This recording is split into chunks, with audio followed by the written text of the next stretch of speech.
शिवरात्रि कथा। प्राचीन काल में किसी जंगल में एक गुरुद्रोह नाम का एक शिकारी रहता था जो जंगली जानवरों का शिकार करता तथा अपने परिवार का भरण पोषण किया करता था। एक बार शिवरात्रि के दिन जब वह शिकार के लिए निकला, पर संयोगवश पूरे दिन खोजने के बाद भी उसे कोई शिकार न मिला।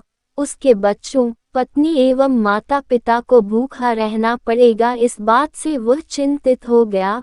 सूर्यास्त होने पर वह एक जलाशय के समीप गया और वहां एक घाट के किनारे एक पेड़ पर थोड़ा सा जल पीने के लिए लेकर चढ़ गया, क्योंकि उसे पूरी उम्मीद थी कि कोई न कोई जानवर अपनी प्यास बुझाने के लिए यहाँ जरूर आएगा। वह पेड़ बेलपत्र का था और उसी पेड़ के नीचे शिवलिंग भी था, जो सूखे बेलपत्रों से ढके होने के कारण दिखाई नहीं दे रहा था।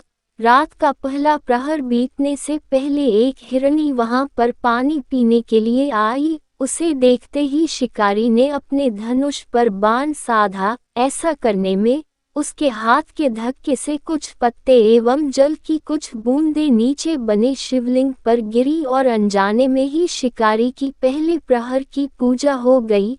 हिरनी ने जब पत्तों की खड़खड़ाहट सुनी तो घबरा कर ऊपर की ओर देखा और भयभीत होकर शिकारी से कांपते हुए स्वर में बोली, मुझे मत मारो। शिकारी ने कहा कि वह और उसका परिवार भूखा है, इसलिए वह उसे नहीं छोड़ सकता।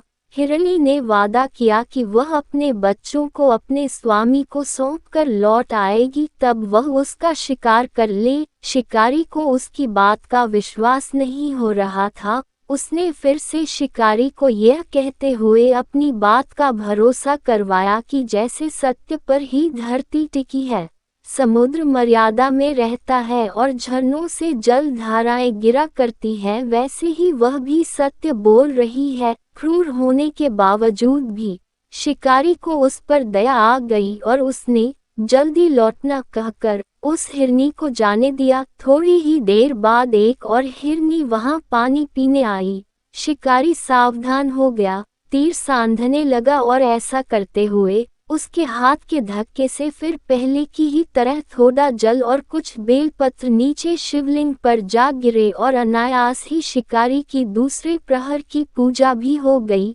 इस हिरनी ने भी भयभीत होकर शिकारी से जीवनदान की याचना की, लेकिन उसके अस्वीकार कर देने पर हिरनी ने उसे लौट आने का वचन यह कहते हुए दिया कि उसे ज्ञात है कि जो वचन देकर पलट जाता है उसका अपने जीवन में संचित पुण्य नष्ट हो जाया करता है। उस शिकारी ने पहले की तरह इस हिरनी के वचन का भी भरोसा कर उसे जाने दिया। अब तो वह इसी चिंता से व्याकुल हो रहा था कि उनमें से शायद ही कोई हिरनी लौट के आए और अब उसके परिवार का क्या होगा। इतने में ही उसने जल की ओर आते हुए एक हिरण को देखा। उसे देखकर शिकारी बड़ा प्रसन्न हुआ। अब फिर धनुष पर बाण जाने से उसकी तीसरे प्रहर की पूजा भी स्वतः ही संपन्न हो गई, लेकिन पत्तों के गिरने की आवाज से वह हिरण सावधान हो गया। उसने शिकारी को देखा और पूछा, तुम क्या करना चाहते हो? वह बोला, अपने कुटुंब को भोजन देने के लिए तुम्हारा वध करूंगा। वह मृग प्रसन्न होकर कहने लगा, मैं धन्य हूँ कि मेरा यह शरीर किसी के काम आएगा। परोपकार से मेरा जीवन सफल हो जाएगा, पर कृपया कर अभी मुझे जाने दो ताकि मैं अपने बच्चों को उनकी माता के हाथ में सौंपकर और उन सबको धीरज बंधाकर यहाँ लौट आऊं। शिकारी का हृदय उसके पाप पुंज नष्ट हो जाने से अब तक शुद्ध हो गया था, इसलिए वह विनयपूर्वक बोला, जो यहाँ आए सभी बातें बनाकर चले गए और अभी तक नहीं लौटे। यदि तुम भी झूठ बोलकर चले जाओगे तो मेरे परिजनों का क्या होगा?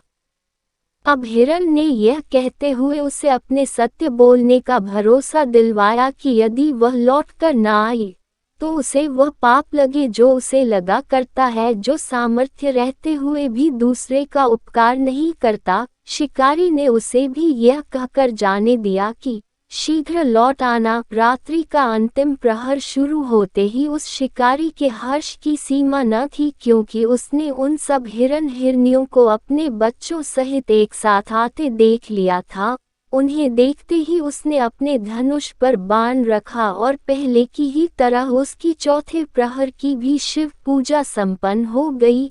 अब उस शिकारी के शिव कृपा से सभी पाप भस्म हो गए, इसलिए वह सोचने लगा, ओह, ये पशु धन्य है जो ज्ञानहीन होकर भी अपने शरीर से परोपकार करना चाहते हैं, लेकिन धिक्कार है मेरे जीवन को कि मैं अनेक प्रकार के कुकृत्यों से अपने परिवार का पालन करता रहा।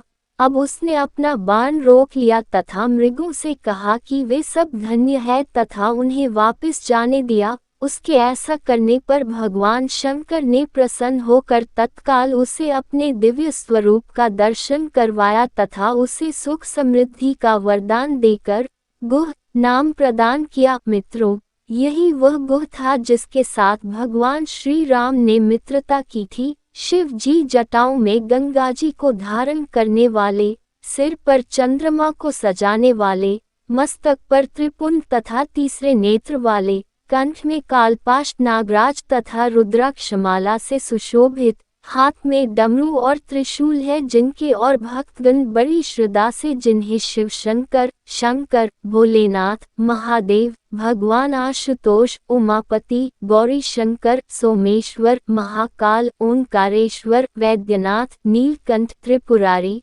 सदाशिव तथा अन्य सहस्त्रों नामों से संबोधित कर उनकी पूजा अर्चना किया करते हैं। ऐसे भगवान शिव एवं शिवा हम सबके चिंतन को सदा सदैव सकारात्मक बनाए एवं सबकी मनोकामनाएं पूरी करें।